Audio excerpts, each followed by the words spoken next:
Hey everybody, I'm Alan Goodwin. I'm an urban designer with the City of Charlotte Planning Department.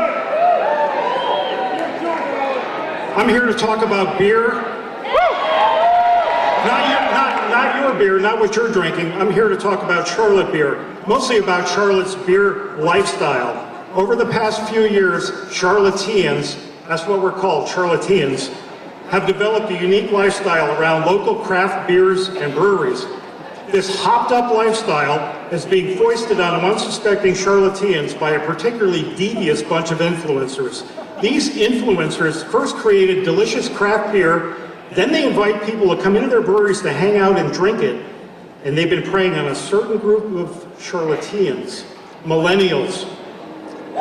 It's insidious what these craft brewers are doing to innocent, unsuspecting Millennials, tricking them into having a good time, hanging out at breweries, eating from food trucks, drinking delicious beer. It's despicable. And just who are these manipulators of Millennials? These guys and gals, from Ass Clown to Bold Missy, from Lenny Boy to Wooden Robot, they're all guilty of peddling their craft beer lifestyle on thirsty Charlotteans. And who can resist their beer with names like these? Baby Maker, Brutal Honesty, Say It to My Face, Susie Made Arrangements, Weasels on Woodpeckers, and my favorite beer name, Don't Threaten Me with a Good Time. It's enough to keep you up all night. And what do Millennials love almost as much as beer? Transit. So where do the devious influencers put their breweries? Near light rail stations, of course. In a 6-mile stretch of the Lynx Blue Line, you can get to 23 breweries and bottle shops, all within a half-mile walk of a transit station. The link between Pantagruel and Pilsner goes back a few years.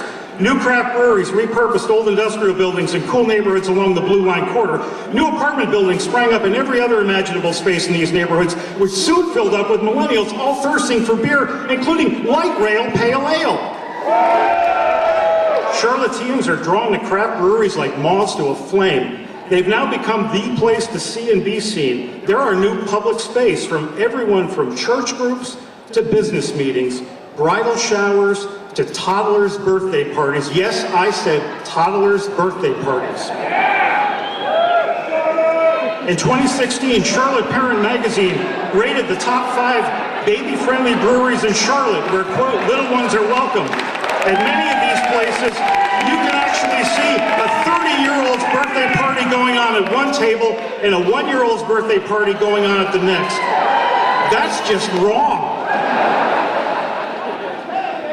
In 2017, the Charlotte Agenda one-upped Charlotte Parent by ranking the top 10 breweries for babies, asking the question, have a baby and still thirsty for local beer and company?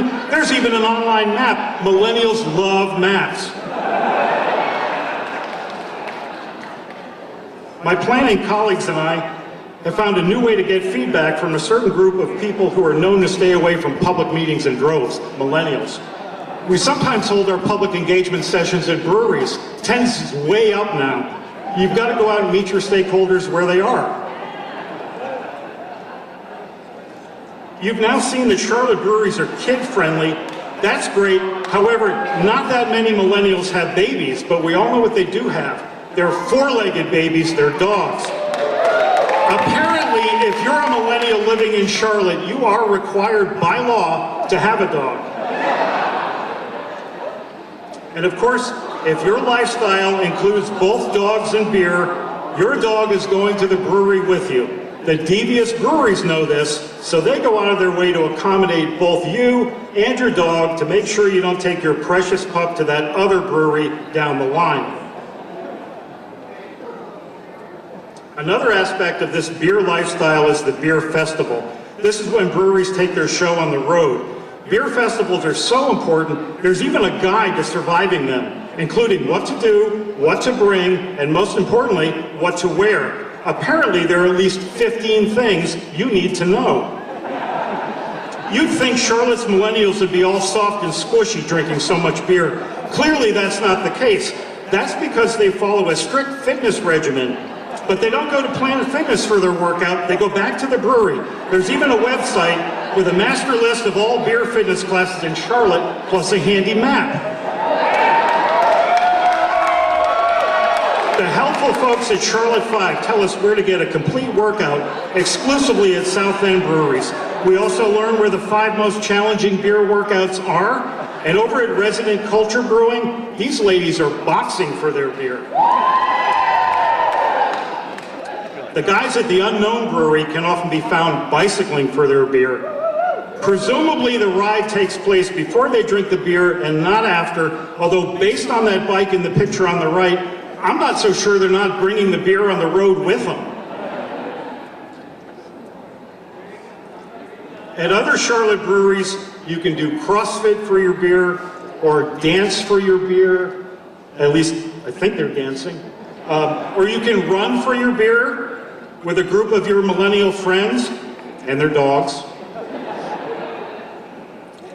But if CrossFit, boxing, biking, and running are too intense for you, there's always beer yoga. Let's see. I see a dancer pose, crescent lunge. But what's that they're doing in the upper right? I think that must be the beer worship pose. Namaste, y'all. So I invite you all to come to Charlotte to have some of our local craft beer and share in our beer lifestyle. But if you do visit us, just drink one, don't be one.